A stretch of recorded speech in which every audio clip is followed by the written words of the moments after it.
कहाँ से, डीएनए से, उसे हम कहेंगे ट्रांसक्रिप्शन। G0, G1 और G2 फेजेस में होता है। एंजाइम रिक्वायर्ड होता है, उसका नेम है आरएनए पॉलीमरेज एंजाइम। जैसे डीएनए पॉलीमरेज एंजाइम आपने डीएनए रेप्लिकेशन में पढ़ा, ये आरएनए पॉलीमरेज है और इसके 3 फेजेस है, initiation phase, elongation phase and termination phase. तो सबसे पहले हम इनिशिएशन फेज में आते हैं। इनिशिएशन फेज जो है, आपको पता है कि इनिशिएशन फेज के अंदर हमने कल पढ़ा था कि डीएनए के जो जीन जिसे हम कहते हैं, उसका एक खास रीजन होता है जिसे हम कहते हैं प्रोमोटर रीजन। वो किस मकसद के लिए होता है? वो होता है जैसे आरएनए पॉलीमरेज एंजाइम की अटैचमेंट के लिए होता है। जैसे डीएनए पॉलीमरेज एंजाइम रेप्लिकेशन के दौरान न्यूक्लियोटाइड तो ऐड करता है, बट उसमें प्राइमर की जरूरत होती है, इसमें प्राइमर की जरूरत नहीं होती है। जस्ट अटैचमेंट की पॉइंट सबसे पहले चाहिए। वो अटैचमेंट की पॉइंट, जैसे आपको पता है कि जैसे कोई जीन होता है, जैसे ये इसमें तो ट्रांसक्रिप्शन का अमल होगा, ट्रांसक्रिप्शन होगी, बट ये जो प्रोमोटर रीजन होता है इसमें क्या होगा कि आरएनए पॉलीमरेज एंजाइम बाइंड होगा और देन जो बाइंड होने के बाद इस डायरेक्शन में मूव करता जाएगा। कोई भी अगर एक टेम्पलेट स्ट्रैंड डीएनए का होगा उसमें कॉम्प्लीमेंट्री स्ट्रैंड बने।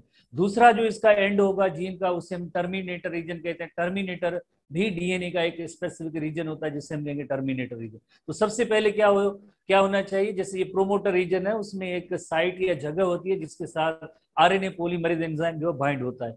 आरएनए पॉलीमरेज एंजाइम बाइंड होने के लिए जैसे प्रोकैरियोट और यूकैरियोट में थोड़ा सा फर्क है।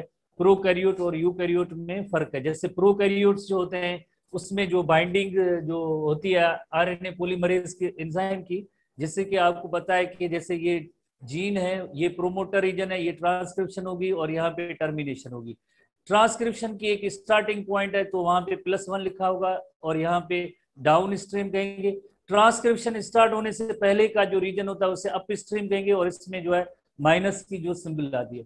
बार बार स्टूडेंट सवाल पूछते हैं, शायद मॉर्निंग की क्लास अटेंड नहीं करते हैं या पता नहीं क्या उस वक्त अलर्ट नहीं होते, नए टॉपिक होते हैं तो आपको अलर्ट रहना चाहिए कि माइनस क्यों कहते हैं, प्लस क्यों कहते हैं। माइनस से इस वजह से बिकॉज ट्रांसक्रिप्शन स्टार्ट होने से पहले की जो सेगमेंट प्रोमोटर रीजन की है उसमें कितने न्यूक्लियोटाइड इससे पहले, जैसे अगर आप देखें प्रोकैरियोट के अंदर -10 सीक्वेंस है अप स्ट्रीम में। अप स्ट्रीम की मीनिंग है कि यानी ट्रांसक्रिप्शन होने से पहले की -10 जो सीक्वेंस होगी उससे TAT सीक्वेंस कहेंगे, TAT सीक्वेंस कहेंगे। ये जो -10 न्यूक्लियोटाइड, -10 जो सीक्वेंस है, -10 सीक्वेंस है। इसी तरह से एक और सीक्वेंस है TTGACA, जैसे TTGACA सीक्वेंस है, ये -35 सीक्वेंस है। इसमें क्या लॉजिक, बच्चों जैसे सवाल है। मैं तो कहता हूँ कि जो स्टूडेंट रेगुलर इंटर क्लास पढ़ते हैं उनके लिए तो कोई इश्यू ही नहीं है, ये क्या याद करना है। जैसे -35 -10 है और ये सारा रीजन है, ये प्रोमोटर रीजन है और प्रोमोटर रीजन है जिसके साथ एक आरएनए पॉलीमरेज एंजाइम बाइंड होगा। बाकी यहाँ पे जैसे +1 है तो यहाँ से आगे जो है ट्रांसक्रिप्शन का अमल होगा तो उसके रिजल्ट में जैसे ये आरएनए बना है। क्या इसमें लॉजिक है? जस्ट पॉइंट तो पढ़िए, टेक्स्ट बुक के अंदर पॉइंट है वही सेम पॉइंट है, फिर भी कहते हैं कि हमें नोट्स दें। टेक्स्ट बुक तो है, टेक्स्ट बुक तो ओपन करें, उसमें एक हैबिट तो आप डेवलप करें, उससे ज्यादा तो हम एक चीज भी नहीं बताते। ठीक है, शायद किसी स्टूडेंट ग्रुप के अंदर होते हैं कि जैसे हम यहाँ पे कुछ पॉइंट्स लें और आगे अपने ग्रुप बना के उसमें शेयर करें, उसके लिए उनको बहुत हरी होती है। अदरवाइज तो ये सेम जो है टेक्स्ट बुक की पॉइंट है, पढ़ी है। अगर आप थोड़ी सी मेहनत टेक्स्ट बुक पे करें, जितनी मैसेजेस पे करते हैं उतनी टेक्स्ट बुक पे मेहनत करेंगे तो वो आपको जो यकीनन फायदा देगा। बाकी टाइमली हर चीज आपको मिल जाएगी, टाइमली आपका सिलेबस होगा। उससे पहले ग्रुप्स में मैसेज करना, इंस्ट्रक्शंस देना कि ये करे ऐसे नहीं। ये अकेडमी है, कई सालों से चल रही है, इसके पैटर्न है, कभी भी एक सिंगल जो है पॉइंट भी मिस नहीं होती है। चैप्टर तो दूर की बात है, जो भी सिलेबस होगा कवर होगा। शायद नए स्टूडेंट है उनके लिए जो है अभी पढ़ रहे हैं वो बातें छूटी, मैनेजमेंट की बात करें, अब ये रखें वो रखें। आप पढ़े, खुदारा पढ़े, आपके पास अभी टाइम है, मेहनत करें। एंट्री टेस्ट आपको देनी, हमें नहीं देनी, हमें सिर्फ पढ़ाना, मेहनत करानी। तो आप देखें इसको। इसी तरह से हम कहेंगे कि लाइक इसमें जो है प्रोमोटर रीजन के अंदर एक -10 सीक्वेंस है, दूसरी है -35 सीक्वेंस। ये किस मकसद के लिए होती है? आरएनए पॉलीमरेज एंजाइम की बाइंडिंग के लिए होती है। देन +1 और उसके बाद जो है ट्रांसक्रिप्शन की जो है लाइक जैसे एक सेगमेंट डीएनए की मौजूद है, उसके अंदर कोई any one of the DNA template के बेसिस पे एक एमआरएनए की जो है सीक्वेंस बनेगी, एमआरएनए की सीक्वेंस बनेगी। उसके बाद हम नेक्स्ट आते हैं यूकैरियोट्स में। ये सेम पोजीशन इनकी क्या होती है? प्रोकैरियोट के बाद यूकैरियोट की पोजीशन क्या होती है। यूकैरियोट्स के अंदर जैसे आपको पता है कि इसकी ये जो CATT बॉक्स होता है इसे -70 सीक्वेंस कहते हैं, और इसी तरह TET बॉक्स होता है उसे -25 सीक्वेंस कहते हैं। जैसे ये यूकैरियोटिक सेल उसके अंदर जैसे ये +1 देखें, यहाँ पे ये ट्रांसक्रिप्शन की स्टार्टिंग पॉइंट है, और यहाँ से जो है ट्रांसक्रिप्शन का अमल शुरू होगा, और ये जो है लाइक जैसे यहाँ पे टर्मिनेटर रीजन है, ये प्रोमोटर रीजन है अप स्ट्रीम है, जिसमें एक -25 दैट इज द TATA। जैसे जैसे पहला बॉक्स है उसे TATA बॉक्स कहते हैं, वो -25 है। और इसी तरह से दूसरा जो बॉक्स होता है उसे हम कहेंगे जैसे -70 सीक्वेंस कहते हैं, उसे CAT बॉक्स कहेंगे, GCAT बॉक्स कहेंगे। तो इसी तरह से जो एक -70 जो है, -70 और -25, तो एनीवे आपको ये दोनों पॉइंट्स याद करनी है। प्रोकैरियोट के अंदर कौन सी सेगमेंट होती है और यूकैरियोट के अंदर कौन सी सेगमेंट होती है, जो प्रोमोटर रीजन जिसके साथ जो है जिसके साथ RNA पॉलीमरेज एंजाइम जो है बाइंड करेगा या लिंक होगा। तो RNA पॉलीमरेज एंजाइम की सबसे पहले स्ट्रक्चर नोट करेंगे कि किस तरह की स्ट्रक्चर है। RNA पॉलीमरेज एंजाइम की 4 जो सब यूनिट है, जैसे 1 2 3 4 सब यूनिट है, जिसमें 2 बीटा चेन्स होती है, 2 अल्फा चेन्स होती है, प्लस में एक सिग्मा फैक्टर को फैक्टर इसके साथ सिग्मा फैक्टर अटैच होगा। तो इसी तरह से ये एक होलो एंजाइम बनेगा जिसमें 2 अल्फा चेन, 2 बीटा चेन और प्लस में ये एक सिग्मा फैक्टर होता है। तो इससे RNA पॉलीमरेज एंजाइम कहेंगे। जब भी RNA पॉलीमरेज एंजाइम जो है प्रोमोटर रीजन के साथ बाइंड होगा तो उस वक्त जो है सिग्मा फैक्टर रिमूव होगी। बाकी ये जो कोर एंजाइम है जिसके अंदर 4 जो कंपोनेंट है, 2 अल्फा चेन, 2 बीटा चेन्स, वो अलग द DNA टेम्पलेट वहां पे मूव करेगा और उसके रिजल्ट में जैसे एक mRNA का मॉलिक्यूल जो बनता है। तो इसी तरह से ये एंजाइम की स्ट्रक्चर हुई। बाकी इसके जो टाइप्स हैं तो आपको पता है कि जैसे आपने DNA पॉलीमरेज की भी एंजाइम की 3 टाइप्स पढ़े थे, हर एक खास काम है। इसी तरह से RNA पॉलीमरेज एंजाइम के भी 3 जो टाइप्स हैं उनका भी एक जैसे हर एक एंजाइम का एक खास काम है। RNA polymerase enzyme rRNA polymerase 1, polymerase 2 mRNA बनाएगा, पॉलीमरेज 3 जो होगा यकीनन tRNA बनाएगा। टोकन टाइप के सवाल हैं जो यकीनन आप इनको याद करेंगे। छोटे से क्वेश्चन है, जैसे RNA polymerase 1 rRNA, RNA polymerase 2 mRNA, messenger RNA, ribosomal RNA, transfer RNA। ठीक है, तो मेमोराइजेशन या क्रैमिंग के ये सवाल हैं जो आप यकीनन याद करेंगे। और उसके बाद जैसे हम आते हैं नेक्स्ट जो टॉपिक हमने पढ़ा था कि जैसे RNA पॉलीमरेज एंजाइम जो है एक प्रोमोटर रीजन के साथ बाइंड होगा तो DNA की 2 स्ट्रैंड है एक दूसरे से जैसे अलग होंगे, एक बबल अपीयर होगा जिससे हम कहेंगे ट्रांसक्रिप्शन बबल। जैसे DNA रेप्लिकेशन के अंदर हमने रेप्लिकेशन बबल पढ़ा था, ये ट्रांसक्रिप्शन बबल है। Base broken and bubble like structure is appear, that is called the transcription bubble. Transcription bubble तब भी बनेगा जैसे ये DNA के 2 स्ट्रैंड है तो इसके अंदर जैसे आप देखें हाइड्रोजन बॉन्ड मौजूद है, बट ये बॉन्ड ब्रेक होगा तो एक ट्रांसक्रिप्शन बबल होगा, ट्रांसक्रिप्शन बबल। और आप जैसे देखें कि उसके रिजल्ट में क्या होगा कि जैसे ये RNA पॉलीमरेज एंजाइम है, DNA का कोई एक टेम्पलेट स्ट्रैंड होगा और उसमें जैसे ये mRNA का मॉलिक्यूल बनेगा, mRNA का मॉलिक्यूल बनेगा। तो ट्रांसक्रिप्शन के लिए सबसे पहले बबल, जिस बबल की जैसे हम यहाँ पे भी हेडिंग जैसे देख सकते हैं कि बबल क्या होता है। जैसे DNA की ये 2 स्ट्रैंड है, हाईली क्वाइल्ड है, जैसे ये क्वाइलिंग जो ब्रेक हुई और जैसे बॉन्डिंग ब्रेक हुई है तो ये ट्रांसक्रिप्शन बबल बन गया, जिसमें एक स्ट्रैंड जो होगा वो टेम्पलेट स्ट्रैंड होगा और दूसरा स्ट्रैंड यकीनन इसमें टेम्पलेट के बेसिस पे उसका एक कॉम्प्लीमेंट्री mRNA बनेगा। यहाँ पे एक अनदर क्वेश्चन है जो हमारे टेक्स्ट बुक वगैरह में नहीं है, बट आपको थोड़ा सा उस लॉजिकली नोट करना है। लॉजिकली ये नोट करना है, जैसे आपने देखा कि DNA की जब रेप्लिकेशन हुई थी तो उसमें जो डॉटर स्ट्रैंड बने थे उनकी डायरेक्शन था 5 to 3 प्राइम एंड, चाहे वो लीडिंग फेज हो चाहे लेगिंग फेज हो, 5 to 3 प्राइम एंड के अंदर डायरेक्शन के तहत जो न्यू डॉटर स्ट्रैंड जो जैसे बने थे। इसी तरह से mRNA जैसे आप देखें किस डायरेक्शन में बन रहा है, mRNA की डायरेक्शन बनने का वो भी 5 to 3 prime and, 5 to 3 prime and. जैसे ये एरो देखें न्यू, जैसे ये टेम्पलेट स्ट्रैंड है, ये DNA का स्ट्रैंड है, इससे हम कहेंगे टेम्पलेट स्ट्रैंड है। और ये बड़ा मॉलिक्यूल जैसे आपको RNA पॉलीमरेज एंजाइम लग रहा है, यकीनन हेडिंग मौजूद है। तो इस DNA के एक सिंगल टेम्पलेट स्ट्रैंड पे जैसे एक टेम्पलेट पे जैसे आपको पता है कि mRNA बन रहा है, mRNA का डायरेक्शन क्या है, न्यू mRNA जो बनेगा वो भी 5 to 3 प्राइम एंड में बनेगा, 5 to 3 प्राइम एंड में। इसी तरह से दूसरी चीज जो आप देखें इन दोनों स्ट्रैंड में, यानी जिस टेम्पलेट कौन सा है जिसके बेसिस पे जैसे एमआरएनए मॉलिक्यूल बन रहा है, जैसे डीएनए की ये ब्लू कलर है ना, ये डीएनए की दो स्ट्रैंड, जैसे एक स्ट्रैंड दूसरा स्ट्रैंड, जिसमें मीन्स जैसे एमआरएनए बनता है वो उसे हम कहेंगे टेम्पलेट स्ट्रैंड आ रहे एंटीसेंस स्ट्रैंड, और दूसरा है नॉन टेम्पलेट स्ट्रैंड है जो सेंस स्ट्रैंड है।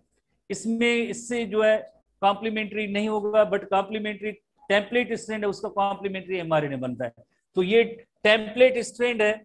जैसे आप देखें आरएनए पॉलीमरेज की मूवमेंट देखें, आरएनए पॉलीमरेज की मूवमेंट का डायरेक्शन क्या है, जैसे टेम्पलेट स्ट्रैंड ये है 3 और ये है 5, और आरएनए पॉलीमरेज मूव हो रहा है 3 to 5 prime and.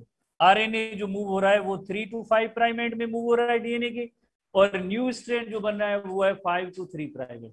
New strand जो बन रहा है वो है 5 to 3 प्राइम एंड एमआरएनए का, और आरएनए पॉलीमरेज की जो मूवमेंट है वो है 3 to 5 prime and. RNA polymerase की मूवमेंट का जो डायरेक्शन है वो 3 to 5 प्राइम एंड है, और जिस तरह से एमआरएनए बन रहा है, RNA polymerase 3 to 5 prime and direction में मूव कर रहा है, और एमआरएनए जो बन रहा है वो 3 to 5 प्राइम एंड की डायरेक्शन में बन रहा है। तो ये ऐसे टेक्स्ट बुक में तो हमारे एनटीबी एसटीबी में दोनों में ये ऐसे सवाल नहीं है, बट आप यहाँ पे अज्यूम करें, डायग्राम आपके सामने जैसे मौजूद है, हो सकता है कि मे भी ऐसे सवाल वगैरह आ जाए, तो आप यकीनन इनको नोट करेंगे। इसी तरह से हम नेक्स्ट चलते हैं कि जैसे टेम्पलेट स्ट्रैंड किससे कहते हैं, और टेम्पलेट स्ट्रैंड के बाद जैसे ये जो डीएनए की दो स्ट्रैंड है, कॉम्प्लीमेंट्री बेस पेयरिंग डीएनए की दो स्ट्रैंड है, जैसे एक एंड पे 5 प्राइम एंड है, 3 प्राइम एंड है, ये 5 to 3 प्राइम एंड में मूव होता है, और इसी तरह से दूसरा स्ट्रैंड है इसका एंटी पैरेलल है, ये भी 5 to 3 प्राइम एंड होगा। तो एक डीएनए का स्ट्रैंड जिसे हम एंटी सेंस स्ट्रैंड कहेंगे, जो टेम्पलेट है, जो सेंस स्ट्रैंड जो इसका पार्टनर स्ट्रैंड है, ये सेंस स्ट्रैंड है। टेम्पलेट में से एमआरएनए बनता है मैसेंजर आरएनए, जहां पे जैसे अगर ग्वानिन है साइटोसिन है तो ग्वानिन, एडिनिन की जगह थाइमिन नहीं है, यूरेसिल आएगा, थाइमिन हुआ तो एमआरएनए के अंदर ए आएगा। इस तरह से एक मैसेंजर आरएनए बनता है। तो ये भी पॉइंट्स हमने कल नोट किए हैं, वही सेम पॉइंट्स हैं। इसी तरह से अब हम नेक्स्ट आते हैं कि जैसे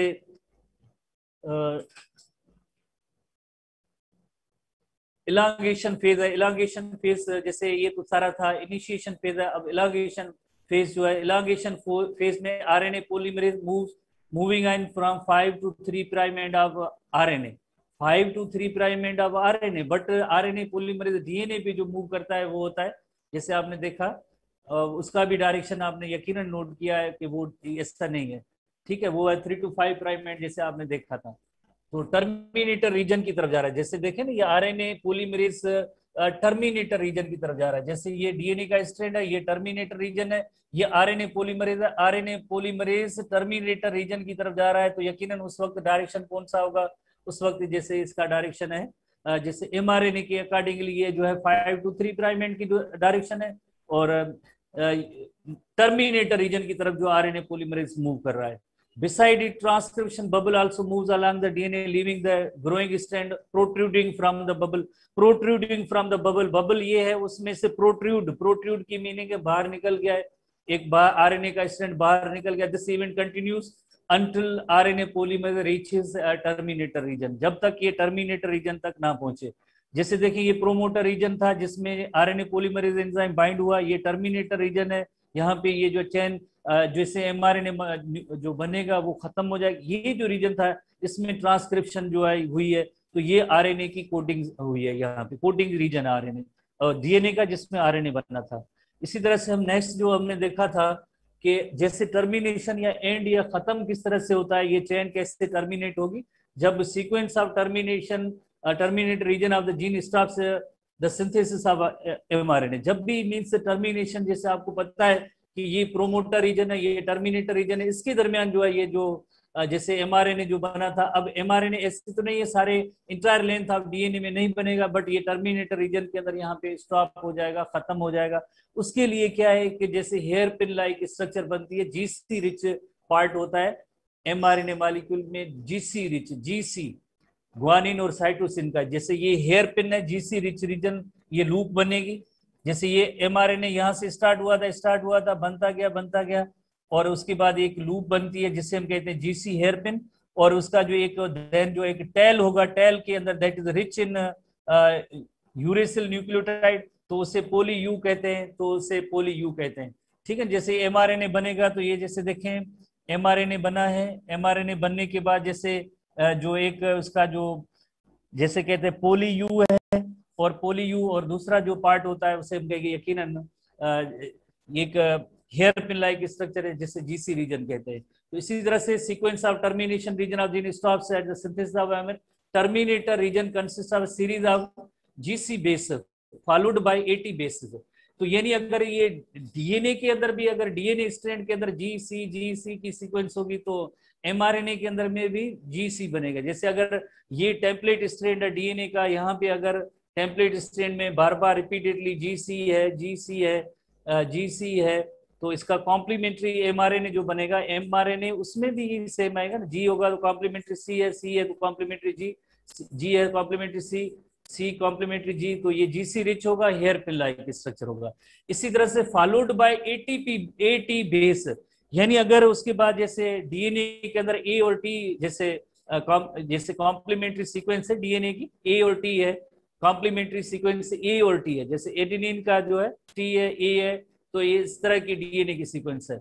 यकीनन क्या होगा जो ए होगा उसकी कॉम्प्लीमेंट्री जो एमआरएनए बनेगा उसमें तो टी नहीं होगा, रिजल्ट क्या होगी, रिजल्ट ए का कॉम्प्लीमेंट्री यू होगा, तो आखिरी एमआरएनए का एंड होगा जिसमें ये टेम्पलेट ए कंटिन्यू है, तो U U U U poly U end बनेगा, तो उससे हम कहेंगे पोली यू बने। तो ये पोली यू एंड बना, और इसी तरह से ये जो है hairpin like structure GC rich portion, इसी तरह से जो एमआरएनए की जो चेन है वो टर्मिनेट होगी। अब हम नेक्स्ट आज की टॉपिक यहाँ से स्टार्ट करते हैं। ये सब जो है कल की हेडिंग थी वो हमने डिस्कस की, कल की हेडिंग थी वो डिस्कस की, अब हम आज के टॉपिक से स्टार्ट करेंगे। तो आज के टॉपिक के हवाले से जैसे आप देखें जीन एक्सप्रेशन के अंदर post transcriptional modification of mRNA, ये आज जैसे हम स्टार्ट करेंगे, आज का टॉपिक यहीं से स्टार्ट होता है, post transcriptional modification of mRNA, यानी एमआरएनए बना उसके बाद उसमें कौन सी मॉडिफिकेशन या चेंजेस या तब्दीली आएगी। एमआरएनए ऐसे नहीं एमआरएनए बन गए बस, तो इसमें प्रोकैरियोट और यूकैरियोट की अलग मैकेनिज्म है। प्रोकैरियोटिक सेल के अंदर जैसे कोई न्यूक्लियस नहीं होता, जैसे डीएनए से एमआरएनए बना, राइबोसोम भी जैसे साइटोप्लाज्म उसके अवेलेबल है और प्रोटीन बनते जाएंगे, उसमें कोई इश्यू नहीं है। बट यूकैरियोट्स के अंदर आपको पता है डीएनए से एमआरएनए के बनने का अमल जो होता है वो न्यूक्लियस के अंदर होता है, न्यूक्लियस से एमआरएनए न्यूक्लियोपोर से निकल के साइटोप्लाज्म में आता है, तो यकीनन टाइम तो लगता है, एक बात। नंबर टू, ये जो अभी एमआरएनए बना है ये मैच्योर एमआरएनए नहीं है, इसमें काफी सारी ऐसी सेगमेंट्स हैं जिन्हें हमें इंट्रॉन कहते हैं, दे do not code for any amino acid.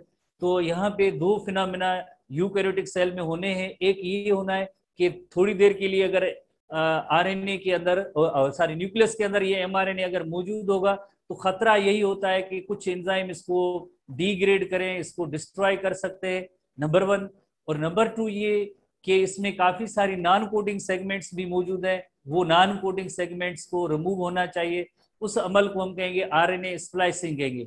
RNA splicing की मीनिंग ये होती है कि जैसे नॉन कोडिंग सेगमेंट जिन्हें हम इंट्रॉन कहते हैं वो रिमूव हो जाएंगे और just only and only exon रह जाएंगे। एक्सॉन्स जो कोडिंग सेगमेंट, जिन स्टूडेंट्स ने रेगुलर क्लासेस में एसटीबी का जो है बायोटेक्नोलॉजी चैप्टर पढ़ा है तो उसमें एक हेडिंग भी है आइसोलेशन ऑफ यूकैरियोटिक जीन, तो उसमें भी ये सेगमेंट्स पढ़ी होंगी कि एक नॉन कोडिंग सेगमेंट होती है जिन्हें हम कहेंगे इंट्रॉन कहते हैं, और कोडिंग सेगमेंट होती है जिन्हें हम कहते हैं एक्सॉन कहते हैं। इंट्रॉन्स रिमूव होंगे और एक्सॉन रह जाते हैं, तो उस अमल को जैसे हम कहते हैं कि आरएनए स्प्लाइसिंग कहेंगे। तो यानी यहाँ पे दो इवेंट्स अब होने हैं मॉडिफिकेशन के हवाले से। कौन से दो इवेंट?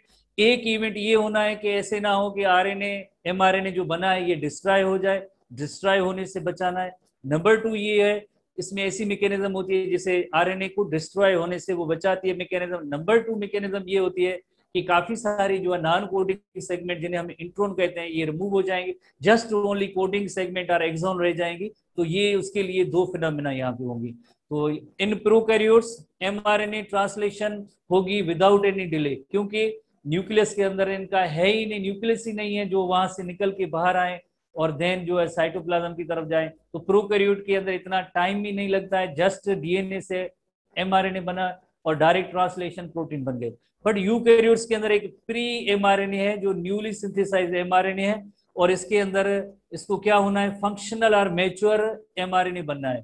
इस pre mRNA newly synthesised mRNA को फंक्शनल और मैच्योर आरएनए बनना है। फंक्शनल कौन सा, जिसमें ओनली एंड ओनली जो है कोडिंग सेगमेंट होगी, नॉन कोडिंग सेगमेंट कोई नहीं होगी, तो उसे हम कहेंगे कि ये जो है मैच्योर और फंक्शनल आरएनए होगा।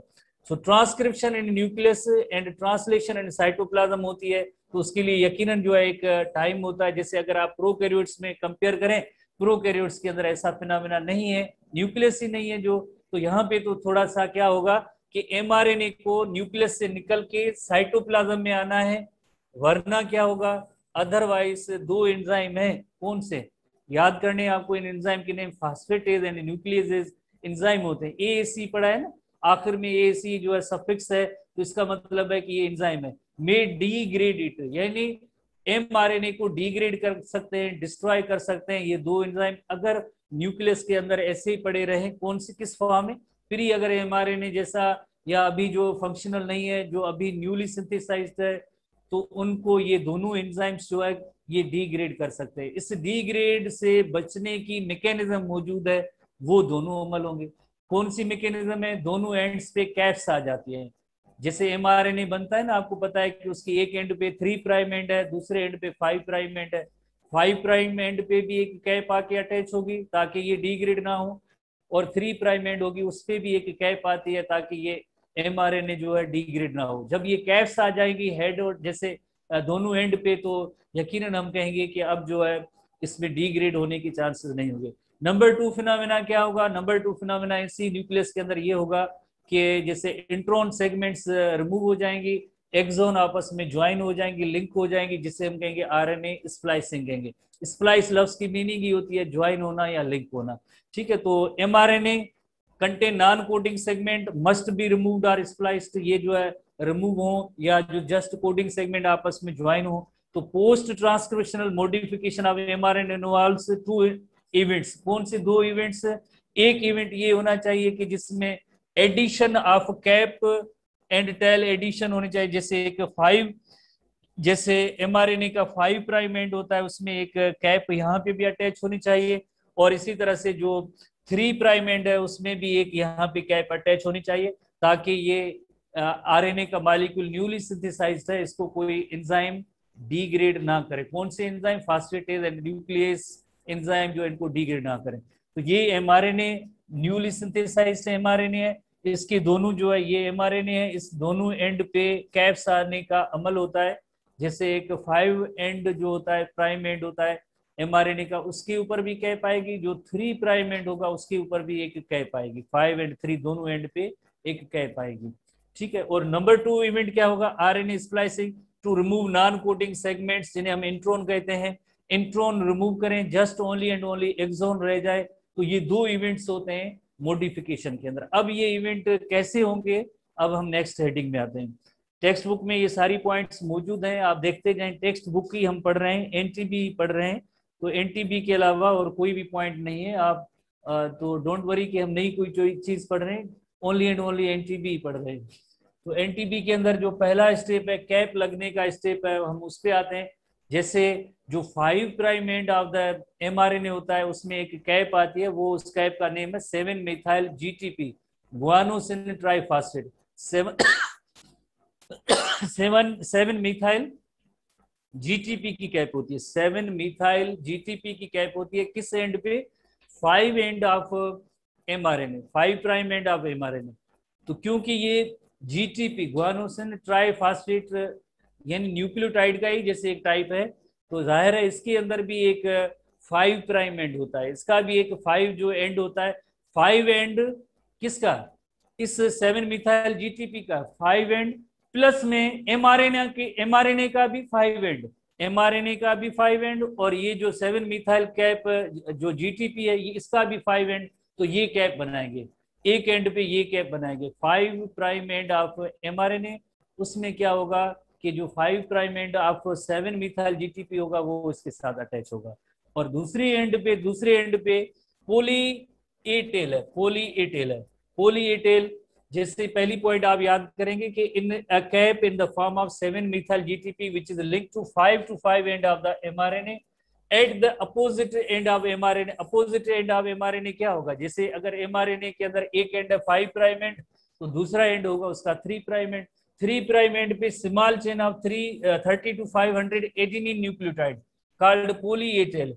ये जैसे देखें पोली ए टेल, पोली की मीनिंग है many adenine nucleotide, many adenine nucleotide जिनकी तादाद कितनी है 30 to 500 इनकी तादाद हो सकती है मैनी एडेनिन न्यूक्लियोटाइड को, इस वजह से पोली ए टेल कहेंगे। पोली ए टेल।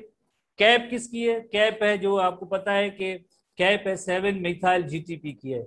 7 मिथाइल जीटीपी, इसका 5 जो एंड है 5 एंड ऑफ एमआरएनए, ये 3 एंड है, उस 3 एंड के साथ ये पोली टेल अटैच होगा और 5 एंड ऑफ एमआरएनए जो होता है उसके साथ साथ ये 5 कैप जो लगेगी वो 7 मिथाइल जीटीपी की है। 7 मिथाइल जीटीपी, 7 मिथाइल जीटीपी।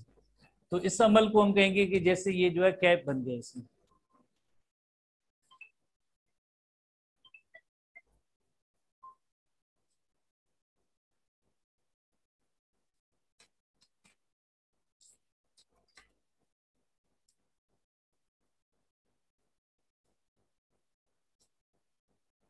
तो कैप जो है उसमें, कैप में 7 मिथाइल जीटीपी और जो इसका टेल है पोली ए टेल है जिसमें मैनी जो है 30 to 500 जो एडेनिन न्यूक्लियोटाइड की कैप आ सकती है। अब जो है बीच में जो है ये एमआरएनए का मॉलिक्यूल हो गया। अब इन एमआरएनए मॉलिक्यूल को दोनों enzyme phosphatase and nucleus enzyme अब इनको डिग्रेड नहीं कर सकते क्योंकि दोनों एंड पे क्या आ गया, दोनों एंड पे कैप आ गई। 5 एंड ऑफ एमआरएनए था उस पे 7 मिथाइल जीटीपी कैप अटैच हुई है। इस 7 मिथाइल जीटीपी का भी मीन्स 5 एंड था वो अटैच हुआ था, इसी वजह से यहाँ पे 5 to 5 एंड लिखा हुआ है। 5 to 5 एंड यानी 5 end of the 7 methyl GTP plus 5 end of the mRNA, तो ये 5 to 5 एंड कहलाएगा। दूसरा जो एंड है जाहिर है जब एमआरएनए का दूसरा एंड होगा 3 प्राइम एंड होगा, उसके साथ पोली ए टेल है। पोली ए टेल का मतलब है कि यानी मैनी एडेनिन न्यूक्लियोटाइड है उनकी कैप है many, how many 30 to 500 adenine nucleotide हो सकते हैं। तो इसी तरह से दोनों एमआरएनए की एंड्स पे कैप आ गई। अब जो है फास्फेटेज और न्यूक्लियस एंजाइम इनको डिग्रेड नहीं कर सकते। जैसे आप देखें पोली ए टेल आ गया और यहाँ पे जो है कैप आ गई है 7 मिथाइल जीटीपी की कैप आ गई। तो यानी पहला इवेंट ये हुआ। अब हम दूसरे इवेंट की तरफ आते हैं। दूसरा इवेंट ये है कि जैसे दूसरा इवेंट ये है कि अब इसमें जो नॉन कोडिंग सेगमेंट्स हैं वो रिमूव होंगी, ओनली कोडिंग सेगमेंट्स रह जाएंगी। जैसे कि आपको पता है कि नॉन कोडिंग सेगमेंट को हम कहेंगे इंट्रोन कहेंगे। Non coding segments are called intron और कोडिंग सेगमेंट्स जो होते हैं जिन्हें हम कहते हैं एक्सोन। कोडिंग सेगमेंट यानी उनमें अमाइनो एसिड को कोड करने की सलाहियत होती है। Intron are called non coding segment. Non coding segment, तो non coding segment intron remove होंगे, इंट्रोन रिमूव होंगे और जितने भी एक्सॉन, जाहिर है जब ये रिमूव हो जाएगा पार्ट तो ये एक्सॉन एक दूसरे के साथ जो है ज्वाइन होंगे। तो इस अमल को हम कहेंगे, इस ज्वाइन होने के अमल को हम कहेंगे आरएनए स्प्लाइसिंग कहेंगे। इस अमल को हम कहेंगे आरएनए स्प्लाइसिंग कहेंगे। तो ये जैसे देखें ये 5 की जो कैप थी, इसी तरह से ये जो है ए टेल है, पोली ए टेल है, बीच में इंट्रोन एक्सॉन जो मौजूद है। तो इसमें क्या होगा, इंट्रॉन्स रिमूव हो जाएंगे और एक्सॉन्स रह जाएंगे। इस अमल को हम कहेंगे आरएनए स्प्लाइसिंग कहेंगे। होगा किस तरह से आरएनए स्प्लाइसिंग का अमल? आरएनए स्प्लाइसिंग का अमल एक थोड़ा सा कॉम्प्लिकेटेड प्रोसेस है जिसमें एक जाहिर प्रोटीन कॉम्प्लेक्सेस इन्वॉल्व होंगे। तो आरएनए स्प्लाइसिंग की मीनिंग होती है to remove non coding segment जिन्हें हम इंट्रॉन कहते हैं। RNA splicing is the removal of the non coding segment और इंट्रॉन, और उसके बाद देन एक्सॉन्स जो है आपस में ज्वाइन हो जाएंगे। तो इस अमल को हम कहेंगे आरएनए स्प्लाइसिंग कहेंगे। The removal of intron and maturation of primary RNA to secondary और functional mRNA is called as RNA splicing. तो इस पूरे अमल को हम कहेंगे आरएनए स्प्लाइसिंग कहेंगे, जिसमें देन जो आपको पता है कि एक ऐसा एमआरएनए होगा जिसके अंदर ओनली एंड ओनली जो कोडिंग सेगमेंट होगी, नॉन कोडिंग सेगमेंट कोई भी नहीं होगी। तो इस तरह के जो अमल को हम कहेंगे आरएनए स्प्लाइसिंग कहेंगे। RNA splicing is catalyzed by spliceosome। Spliceosome जो है एक लार्ज प्रोटीन RNA कॉम्प्लेक्स है। जैसे स्प्लाइसियोसोम एक लार्ज प्रोटीन आरएनए का कॉम्प्लेक्स है, प्रोटीन और आरएनए का कॉम्प्लेक्स है, जिसमें क्या होगा, फिनोमेना ये होगा, जैसे फॉर एग्जांपल ये देखें, ये इंट्रॉन है, ये कोड, ये जो सेगमेंट है आरएनए की, इस सेगमेंट को हम इंट्रॉन कहेंगे, और दोनों तरफ से इसमें क्या है, ये भी एक्सॉन है और ये भी सेगमेंट एक्सॉन है, ये भी एक्सॉन है, ये भी एक्सॉन है। अब इंट्रॉन सेगमेंट को रिमूव करने का काम जो स्प्लाइसियोसोम करेगा। ये जो कॉम्प्लेक्स है आपको नजर आ रहा है, इस कॉम्प्लेक्स का नेम है स्प्लाइसियोसोम। स्प्लाइसियोसोम के अंदर प्रोटीन प्लस आरएनए होते हैं, उसका कॉम्प्लेक्स है जिससे हम कहेंगे स्प्लाइसियोसोम। स्प्लाइसियोसोम कैसे, कि जिस तरह से उसमें ये जो इंट्रोन सेगमेंट थी, इंट्रोन सेगमेंट को इसी तरह से एक थोड़ा सा हुक लाइक जैसे राउंड बना के इसको रिमूव कर देंगे। जैसे ये रिमूव हो जाएगा ऐसा राउंड, तो बाकी आप जैसे देखें ये दोनों पार्ट्स किसके, एक्सोन के, जो अब मिल गए। अब यानी ये मेच्योर आरएनए है। उसके बाद जब ये जो एक्सोन मिल जाएंगे तो देन ये देखें जो स्प्लाइसियोसोम कॉम्प्लेक्स है वो अलग हो जाएगा, स्प्लाइसियोसोम कॉम्प्लेक्स अलग, और इसी तरह से ये जो रिमूव किया गया था इंट्रोन सेगमेंट ये अलग हो जाएगा। ओनली एंड ओनली अब जो क्या बचा, ओनली एंड ओनली अब जो है एक ऐसा एमआरएनए मॉलिक्यूल बना जिसके अंदर कोडिंग सेगमेंट्स हैं, जिसके अंदर ओनली एक्सॉन्स हैं। तो RNA splicing is catalysed by spliceosome, large RNA protein, जो protein RNA complex, later on spliced exon fragments are joint together by RNA ligase enzyme. उसके बाद जैसे आप ये देखें, एक एक्सोन है और ये दूसरी एक्सोन है, इनको मिलाने का काम जो होगा आरएनए लाइगेज होगा। डीएनए लाइगेज तो आपने पढ़ा था, ये आरएनए लाइगेज एंजाइम का काम होगा। लाइगिंग लफ्ज की मीनिंग ही होती है लिंक करना, जोड़ना, मिलाना। तो आरएनए लाइगेज एंजाइम का काम होगा दो एक्सोन जो सेगमेंट्स थी उनको लिंक करना, और बाकी जिस तरह से नॉन कोडिंग सेगमेंट थी जिसका नेम था इंट्रोन, उसको एक hook like round like structure बना के अलग कर दिया। किसने उसको अलग किया? स्प्लाइसियोसोम ने। और स्प्लाइसियोसोम में क्या है? आरएनए प्लस प्रोटीन कॉम्प्लेक्स है। तो इस पूरे अमल को हम कहेंगे आरएनए स्प्लाइसिंग। आरएनए स्प्लाइसिंग के अंदर क्या होता है? आरएनए स्प्लाइसिंग के अंदर जैसे आपने देखा कि इंट्रोन सेगमेंट्स रिमूव हो गई। कैसे रिमूव हुई? एक लाइक कॉम्प्लेक्स है जिसका नेम है स्प्लाइसियोसोम, और इसी स्प्लाइसियोसोम की कंपोजिशन देखी जाए तो उसमें एक प्रोटीन है, दूसरे आरएनए है। उन्होंने जो इंट्रोन को रिमूव किया, रिमूव करने के बाद जो दो एक्सॉन की सेगमेंट्स बचती थी उनको आरएनए पॉलीमरेज एंजाइम ने लिंक किया।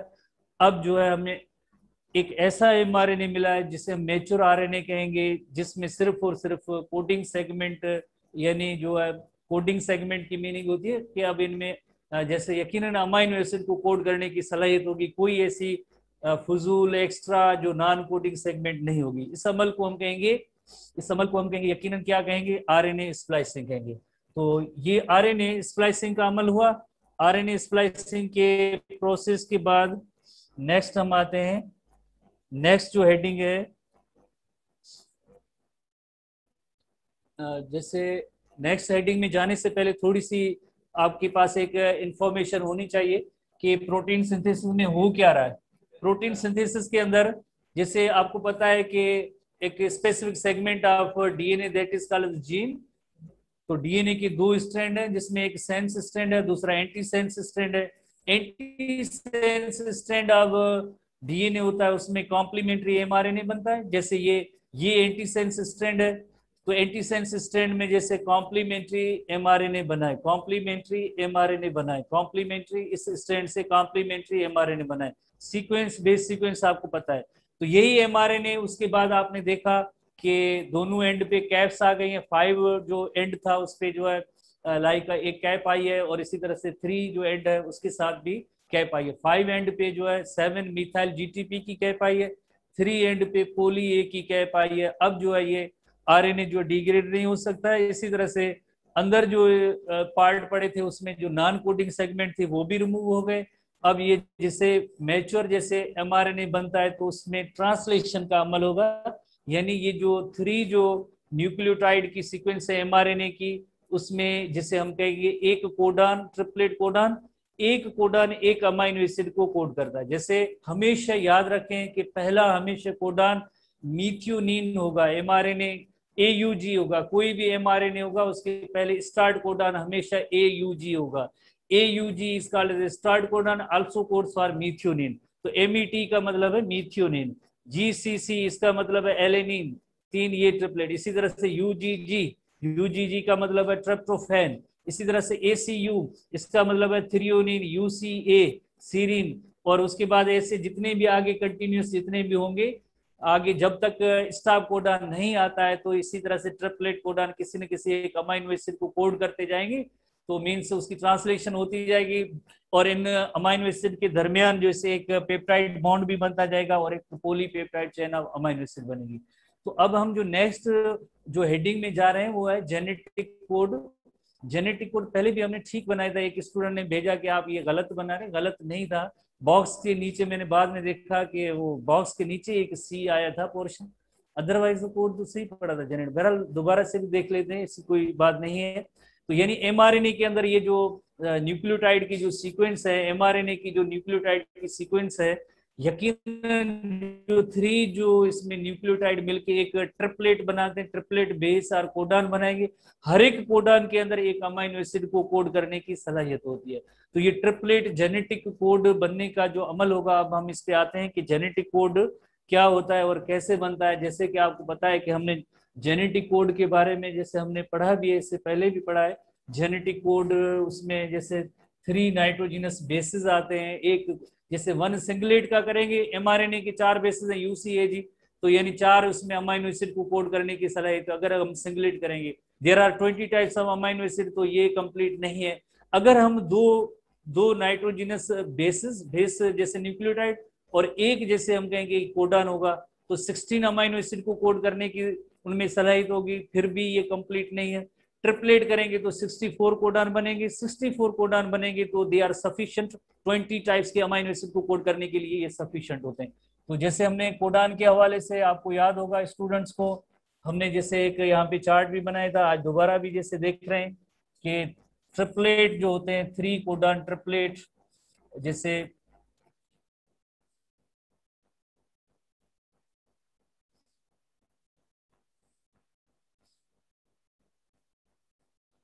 चार जैसे UCA एंड G बेसिस होते हैं।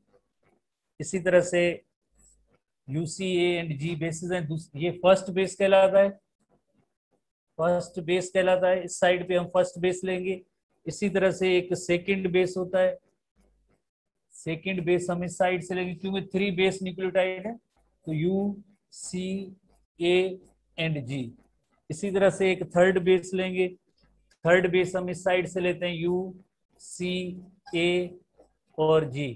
ये थर्ड बेस होगा, थर्ड बेस होगा। First base, second base and third base.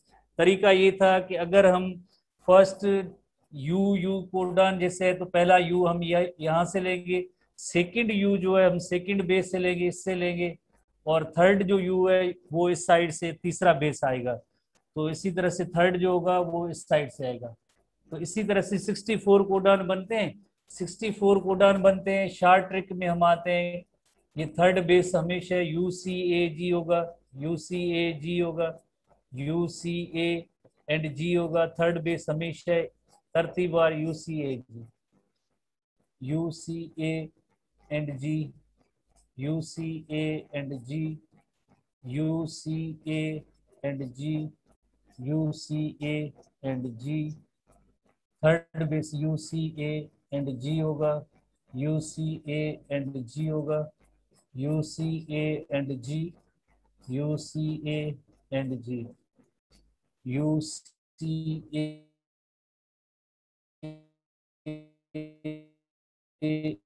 And G and G, UCA and G। Second base सबके अंदर जैसे कॉलम वाइज आप देख रहे हैं, सेकेंड बेस इन सब के अंदर जो सेकंड बेस होगा वो यू होगा, यू होगा, यू होगा, यू होगा। कई तरीके हैं, कई टेक्निक्स हैं। जैसे सही तरीका जो पहला कोडान हमने बनाया था, जैसे यू यू यू, वो सही तरीका है। बाकी ये ट्रिक्स हैं, ये सब ट्रिक्स हैं, ये सारी ट्रिक्स हैं। सेकंड बेसिस में सब में यू होगा, सेकंड बेसिस में सब वो सारी सी है,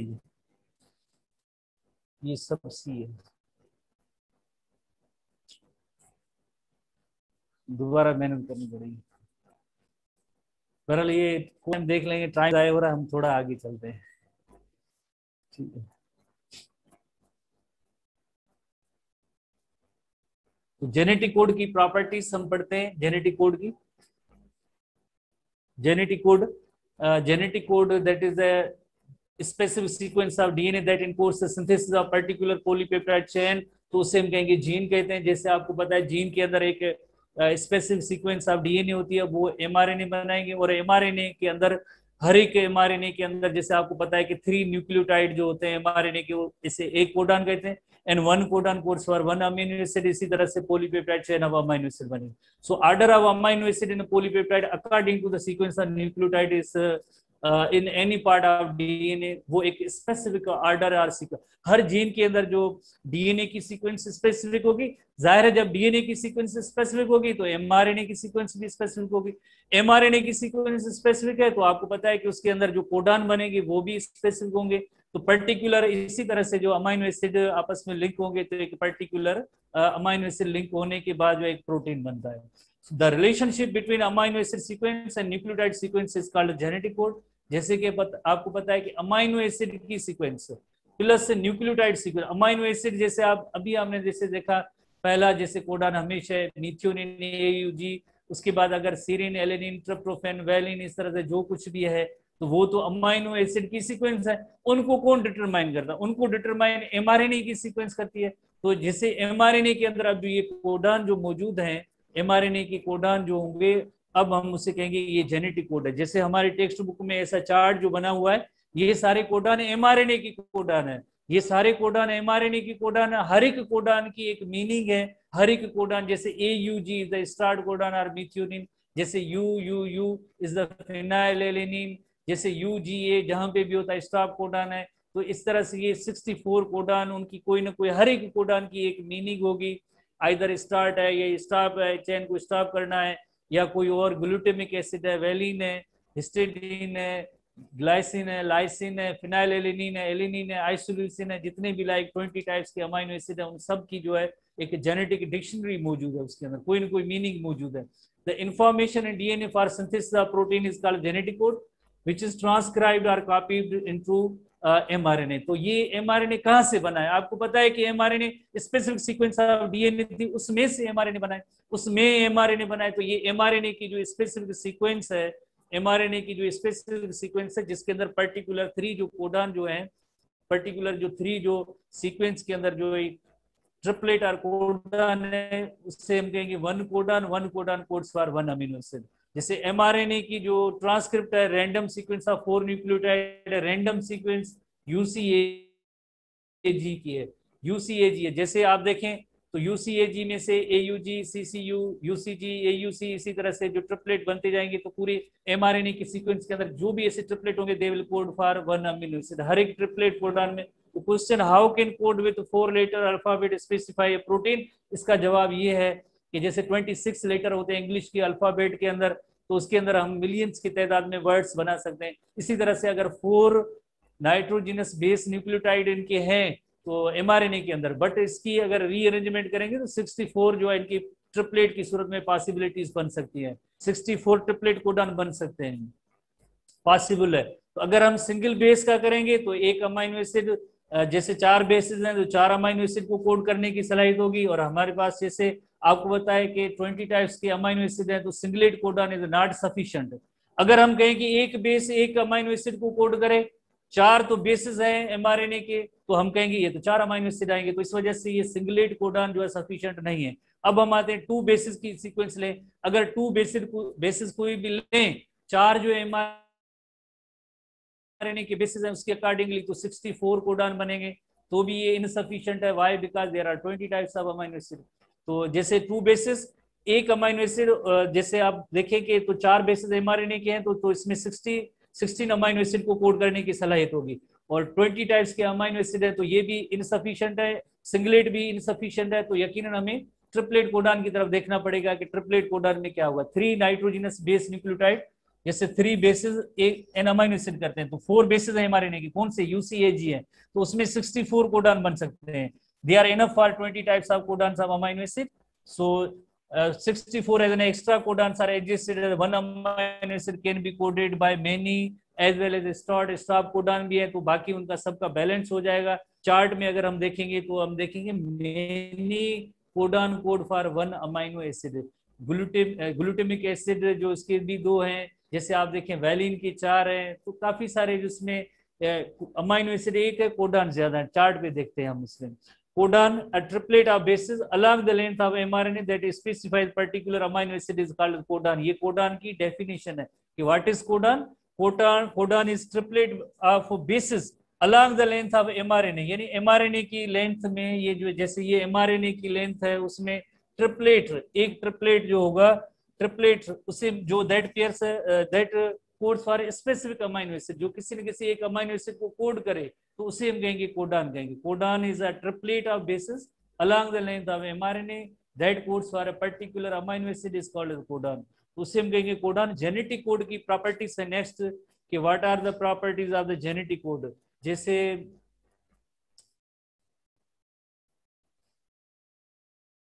जैसे हमारे एसटीबी के अंदर जो है इतनी ज्यादा प्रॉपर्टीज नहीं है, बट एनटीबी के अंदर काफी सारी प्रॉपर्टीज है। जो एक इम्पोर्टेंट क्वेश्चन भी जैसे सीरीज और सीक्वेंस में लिखा हुआ है, बहुत ही अच्छी जो है प्रॉपर्टीज है। देयर आर 64 कोडन, जैसे 3 codon UA, UAG and UGA, जहां भी होगा वो चेन वहां पे स्टॉप और टर्मिनेट हो जाएगी। जैसे ये एमआरएनए की कोडन है, अगर यहाँ पे जैसे ये स्टार्ट कोडन हमेशा एयूजी होगा, एयूजी हमेशा स्टार्ट कोडन होगा, ये स्टार्ट कोडन होगा। इसके दरमियान जितने भी जैसे ट्रिपलेट जैसे ये कोडन है, दे will code for single codon will code for single amino acid, single amino acid जो भी।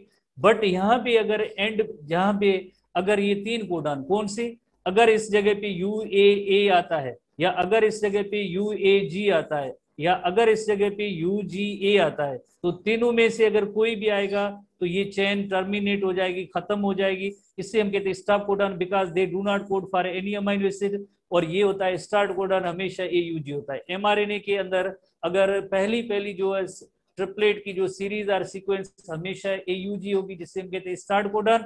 और बाकी दूसरे एंड पे जैसे जहां पे भी मीन्स यूएए आता है या यूएजी आता है या यूजीए होगा, तो वो वहां पे चेन टर्मिनेट हो जाएगी। अब इसके दरमियान जो है जितने भी लाइक जैसे ट्रिपलेट होंगे, they will code for one amino acid. Her codon एक अमाइनो एसिड को कोड करेगा, हर एक कोडन एक अमाइनो एसिड को कोड करेगा, हर एक कोडन एक अमाइनो एसिड को कोड करता जाएगा, एक अमाइनो एसिड को। ये सारे ट्रिपलेट होंगे तो यकीनन ये जो एक कोडन उसे कहेंगे। So any of these must be present at the end of RNA. Any of these कौन से, either UAA या UAG या UGA कोई भी होगा। That indicates the message is over। यानी अब जो है इस mRNA का मैसेज अब खत्म हो गया। क्या बनाना था इसमें, कौन से अमाइनो एसिड बनाने थे, अब जो है ये चेन खत्म। All the other sequences that encode specific amino acid are called sense codon. ये सारे जो होंगे सेंस कोडन है, बिकॉज इनमें सेंस क्या है कि ये अमाइनो एसिड बना सकते हैं, ये इन्हें हम कहेंगे सेंस कोडन। और ये जो कोडन होते हैं इन्हें हम कहते हैं नॉन सेंस कोडन होते हैं, because they do not code for any amino acid. Also called as stop codon because they do not code for any amino acid. Chain वहीं पे टर्मिनेट हो जाएगी या खत्म हो जाएगी। ये ऐसे कोडन जो अमाइनो एसिड को कोड कर सकते हैं, हम उन्हें कहेंगे सेंस कोडन। और इसी तरह से वन कोडन जैसे AUG होता है, that is called start codon and also codes for methionine amino acid. इसकी 2 मीनिंग है। एक मीनिंग ये है कि यानी हमेशा जो भी मीन्स एमआरएनए की सीक्वेंस होगी उसमें पहला कोडन हमेशा AUG होगा and AUG is called as start codon. तो ये प्रॉपर्टीज हुई कि 3 कोडन ये स्टॉप कोडन है। ये हर हालत में आपको याद करनी है सीक्वेंस। 3 ये 64 में 3 ये, और चौथी AUG अगस्त महीना जो है, यकीनन अगस्त महीना, जिसमें आपको पता है कि र्यूमर चल रहे हैं कि टेस्ट जल्दी करें, तो AUG इज स्टार्ट कोडन। बाकी ये UAA, UAG, UGA जो है ये स्टॉप कोडन होंगे। 4 ये कोडन आप याद करेंगे। उसके बाद आहिस्ता आहिस्ता आप सारी कोडन याद कर जाएंगे, ठीक है, क्योंकि आप इंटेलिजेंट स्टूडेंट हैं। और इंटेलिजेंट स्टूडेंट के लिए कोडन की जो है मीनिंग याद करना कोई मुश्किल काम नहीं होगा। तो अब जो इनकी प्रॉपर्टीज हैं जेनेटिक कोड की, हम उस तरफ आते हैं कि जेनेटिक कोड की कौन सी प्रॉपर्टीज हैं। द कोडन डीजेनरेसी, एक पहली प्रॉपर्टी है कोडन डीजेनरेसी। जैसे कि आपको पता है 64 कोडन है, 64 कोडन है, 20 टाइप्स के अमाइनो एसिड हैं, तो क्या होगा many codon code for one amino acid. जैसे same amino acid is also encoded by single codon, others are encoded by 4 codons, some are encoded by 6 codon. यहाँ भी 3 सिचुएशन है। 1 codon codes for 1 amino acid, 1 codon एक amino acid को code कर सकता है, ऐसे भी है। इसी तरह से कुछ others are coded by 4 codon, जैसे 4 डिफरेंट कोडन्स होंगे, 4 कोडन्स होंगे, ये भी एक सिंगल सेम अमाइनो एसिड को कोड कर सकते हैं। जैसे आप पहले कॉलम के अंदर आप जैसे देखें वैलिन है, उसके अंदर जैसे आपको 4 नजर आए। इसी तरह से कुछ ऐसी सिचुएशन भी मौजूद है, 6 कोडन्स भी मौजूद है। इन 6 कोडन की मीनिंग एक ही है, सेम है, सेम अमाइनो एसिड, एक सिंगल अमाइनो एसिड सेम होगा। तो यानी कि ये भी ऐसी सिचुएशन है काफी। आप ये ऐसे भी देख रहे हैं कि 2 कोडन्स, ऐसी भी सिचुएशन है 2 कोडन्स कोड फॉर 1 अमाइनो एसिड, ऐसे भी है। तो इस कंडीशन को हम कहेंगे डीजेनरेसी, कोडान डीजेनरेसी। अगर हम कहते हैं 1 कोडान 1 अमाइनो एसिड, तो 64 अमाइनो एसिड तो नहीं है ना, हमारे पास अमाइनो एसिड जो ओनली 20 है। तो उनको एडजस्ट करने के लिए, जैसे एडजस्ट करने के लिए नेचुरली ये होता है फिनोमिना, नेचुरल फिनोमिना है। तो इसमें many codon code for 1 amino acid, जैसे 6 codon also code for single और 1 अमाइनो एसिड, जैसे अर्जिनिन है, आई थिंक ऐसे ल्यूसिन वगैरह चार्ट में आप जैसे देखेंगे मौजूद है। तो इस प्रॉपर्टी को हम कहेंगे codon degeneracy. Number 2, genetic code is universal. Genetic code is universal, इसका मतलब ये है, यूनिवर्सल की मीनिंग है कि अगर बैक्टीरियल जैसे डीएनए होता है, उसके अंदर भी जैसे कोडान होते हैं, एज वेल एज ह्यूमन तक तकरीबन जैसे सेम होते हैं। तो it is same almost in all organism. तो यानी जो एक कोडान जो ह्यूमन बीइंग के अंदर जैसे एयूजी या इसी तरह से यूयूयू फिनाइलएलेनिन है, तो मीन्स ये दूसरे ऑर्गेनिज्म में भी इनकी मीनिंग सेम होती है। तो इसे हम कहेंगे genetic code is universal. AGA arginine in bacteria है, human and all other organism. AGA जो कोडान होगा, अर्जिनिन जो बैक्टीरिया, ह्यूमन और दूसरे सारे organism. So the genes can be transferred from one organism to another organism. इसी property की वजह से साइंटिस्ट देखें इसमें क्या आगे जो इनोवेशन क्रिएशन इनकी होती है। अगर जैसे कहते हैं बैक्टीरियल डीएनए जिसकी सीक्वेंस में से अगर एमआरएनए बनता है, उसमें से अगर एजीए पॉइंट मौजूद है, तो बैक्टीरियल एमआरएनए एजीए है, तो वो उसमें भी अर्जिनिन है। और ह्यूमन बीइंग का एमआरएनए उसकी अगर सीक्वेंस एजीए है, तो उसमें भी अर्जिनिन है। तो अगर किसी अर्जिनिन की जरूरत पड़े, तो हम किसी ऑर्गेनिज्म, दूसरे ऑर्गेनिज्म से भी उसमें अर्जिनिन हम बना सकते हैं। तो successful gene expression in new host, अगर उसको अगर एक बैक्टीरियल डीएनए एमआरएनए से अगर एजीए हम लेंगे, तो मीन्स अगर किसी दूसरे अगर होस्ट में उसको जैसे अगर रिप्रोड्यूस करना चाहें या इसकी प्रोडक्ट लेना चाहें अर्जिनिन की, तो हो सकती है। तो ये यूनिवर्सल है, genetic code is universal. However mitochondrial DNA genetic code is not universal. ये हमने नहीं पढ़ा है, मीन्स आपको पता है कि फर्स्ट ईयर एसटीबी के अंदर जो माइटोकॉन्ड्रिया और क्लोरोप्लास्ट के अंदर भी डीएनए मौजूद होता है, डीएनए मौजूद होता है। जाहिर है डीएनए के अंदर जो कोडन है, इन्हीं दोनों ऑर्गेनेल्स के अंदर एमआरएनए भी होता है, इन्हीं दोनों ऑर्गेनेल्स के अंदर राइबोसोम भी होते हैं। इन्हीं ये दोनों ऑर्गेनेल्स जो सेल्फ रेप्लिकेटिंग भी है, इनके अंदर अपनी जीन एक्सप्रेशन की मैकेनिज्म भी मौजूद है। तो वहां पे जो ये जो कोडन होंगे वो थोड़े डिफरेंट हो जाते हैं, इस वजह से कहते हैं कि ये इतना यूनिवर्सल नहीं है। हाउएवर माइटोकॉन्ड्रियल डीएनए जिनके जेनेटिक कोड है वो यूनिवर्सल नहीं है। जैसे यूजीए हमने पढ़ा है कि वो तो स्टॉप कोडन है, जैसे अगर ह्यूमन बीइंग के एमआरएनए के अंदर आप देखें UGA stop codon, but mitochondria के अंदर UGA codes for tryptophan, amino acid को कोड कर रहा है। ह्यूमन बीइंग के अंदर यूजीए तो स्टॉप कोडन है, बट माइटोकॉन्ड्रियल जो अगर यूजीए एमआरएनए की सीक्वेंस होगी, तो वो ट्रिप्टोफैन को कोड करता है, माइटोकॉन्ड्रियल डीएनए को। इसी तरह से ए ह्यूमन बीइंग में जैसे उसका जो न्यूक्लियर जैसे जेनेटिक मटेरियल एमआरएनए बना है, तो उसमें ये आइसोल्यूसिन को कोड कर रहा है। बट जैसे ये माइटोकॉन्ड्रियल डीएनए उसका जब एमआरएनए बनेगा, तो उसमें एयूए कोड्स फॉर मिथ्योनिन। तो यानी फर्क आ गया। इसका मतलब है जेनेटिक कोड हर वक्त हर जगह पे एक जैसा यूनिवर्सल नहीं है। माइटोकॉन्ड्रियल जेनेटिक मटेरियल है उसका जेनेटिक कोड, और जो न्यूक्लियर जेनेटिक मटेरियल है उसके जेनेटिक कोड, उनमें से जो है दोनों में फर्क है। इसी तरह से एजीए एंड एजीजी अर्जिनिन को कोड करते हैं दोनों अमाइनो एसिड, बट ये स्टॉप और टर्मिनेशन ऑफ प्रोटीन सिंथेसिस किसमें, माइटोकॉन्ड्रियल डीएनए में। तो ये सवाल बहुत ही इंपॉर्टेंट है जो आपको कंपैरेटिवली याद करने हैं।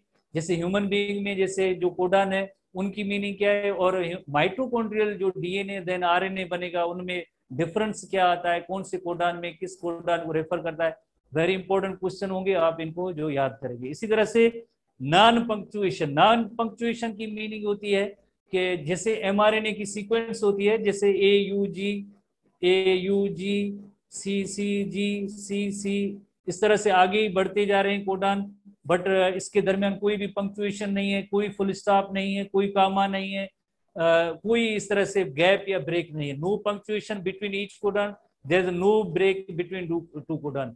जैसे अगर हम एक कैपिटल लेटर में ये वर्ड्स लिखे हुए हैं, ऐसे अल्फाबेट लिखा हुआ है, बट हम इसको पढ़ सकते हैं थ्री लेटर्ड। अगर हम कहेंगे the fat cat ate the rat, जैसे अगर हम ऐसे कंटिन्यूस लिखा हुआ है, जैसे the fat cat ate the rat, ये इसमें कोई गैप कामा स्पेस नहीं है, बट हम कहते हैं ये थ्री लेटर्ड वर्ड है, तो ये the fat cat ate the rat हम पढ़ सकते हैं। इसी तरह से एमआरएनए के अंदर भी कोई भी इन न्यूक्लियोटाइड के दरमियान गैप कामा स्पेस नहीं है, बट थ्री लेटर्ड हम कहते हैं, तो एयूजी होगा तो उसकी मीनिंग है, सीसीजी है उसकी मीनिंग है, हर की मीनिंग है। इस तरह से इनके अंदर कोई कामा नहीं है। नॉन ओवरलैपिंग, ये पॉइंट एनटीबी के हवाले से थोड़ी सी आपको नहीं लगेगी। Genetic codon is non overlapping, why? Because mRNA sequence जैसे AUG AGC GC is not read as, जैसे एयूजी और जैसे एमआरएनए के अंदर ये सीक्वेंस है एयूजी एजीसी जीसीए। अब इसको ऐसे हम नहीं पढ़ेंगे कि एयूजी यूजीए जीएजी, जैसे आप देखें ये बेस एयूजी तो ये सेम है, बट एजीसी एजीसी और अपने तौर पे कोई दूसरे बना ले इन्हीं में से रीअरेंज करके, इस तरह से रीअरेंजमेंट नहीं होनी चाहिए। It will be read as, हमेशा ये एयूजी एजीसी जीसीए ये जो एग्जैक्टली जो थ्री जो कोडान होंगे ऐसे पढ़ेंगे, इनको ओवरलेप करके या रीअरेंज करके एक बेस को आगे पीछे करेंगे तो आपको पता है कि हर एक कोडान की मीनिंग अलग हो जाती है। एक जैसे लेटर की वजह से, जैसे glutamic acid is replaced by valine, A और टी की जो डिफरेंस से भी बहुत ही बड़ा फर्क आ जाता है, सी और जी की डिफरेंस की वजह से भी बहुत ही बड़ा फर्क आ जाता है। आगे हेडिंग मौजूद है म्यूटेशन, जिसमें हम पढ़ेंगे सिंगल अगर न्यूक्लियोटाइड उसमें अगर चेंज आती है तो बहुत ही बड़ी चेंज हो सकती है। तो हम इन लेटर्स को रीअरेंज करके नहीं पढ़ेंगे। अगर एमआरएनए के अंदर सीक्वेंस ए यू जी ए जी सी जी सी है तो वो ही रहेगी, उसको हम कोई दूसरी सीक्वेंस के तौर पे नहीं पढ़ सकते हैं। इसे हम कहते हैं कि ये genetic code is not overlapping. बस आपकी 5 मिनट्स लेंगे, जेनेटिक कोड आखिरी बार एक कोशिश करेंगे। कल हम जो है इससे जो नए टॉपिक आगे होंगे उनको डिस्कस करेंगे। तो जेनेटिक कोड तो बना दो आप सकते हैं, फिर भी हम यहाँ पे जो है नहीं बनाता, तो जेनेटिक कोड को हम जैसे डिस्कस करें, कहेंगे कि जेनेटिक कोड नहीं बनाया, 2 बार नहीं बना।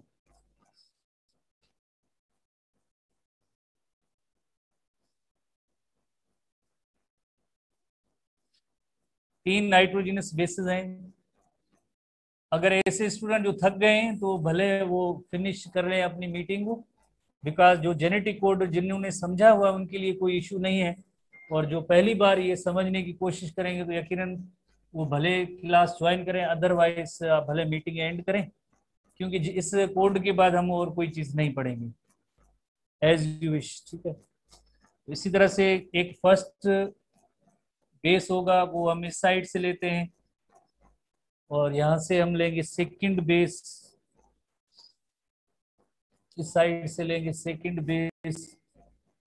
सेकंड बेस से यू सी ए और जी होगा, और तीसरे साइड से हम जो थर्ड बेस लेंगे, थर्ड बेस लेंगे। थर्ड बेस होगा, अगेन सीरीज होगी यू सी ए और जी। तो फर्स्ट बेस होगा वो यू सी ए जी होगा। तो यानी यहाँ पे यू, 4 यू आएंगे, इसमें भी पहले 4 यू आएंगे, इसमें भी पहला बेस सबके अंदर 4 यू आएंगे, इसमें भी पहला बेस 4, सबके अंदर पहला बेस यू आएगा। इसी तरह से इसमें भी सबसे पहला जो 4, जो ये 4 यू आएंगे, सर सी छो थक गई जब।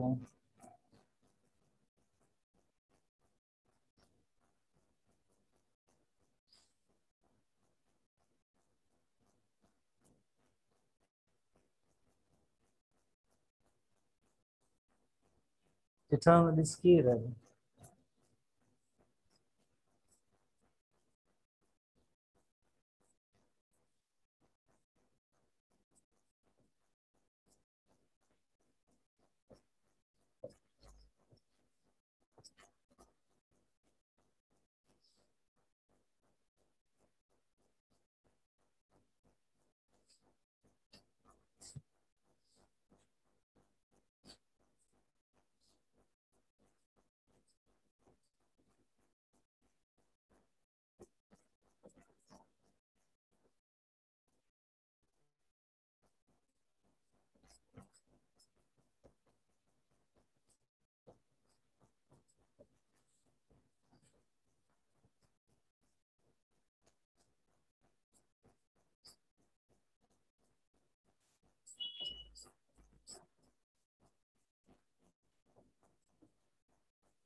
ट्रिक्स ज्यादा है तो एक से ज्यादा बनाने की ट्रिक्स मौजूद है, तो इस वजह से कभी कभार बातें मिक्स हो जाती हैं। थर्ड बीच।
अच्छा,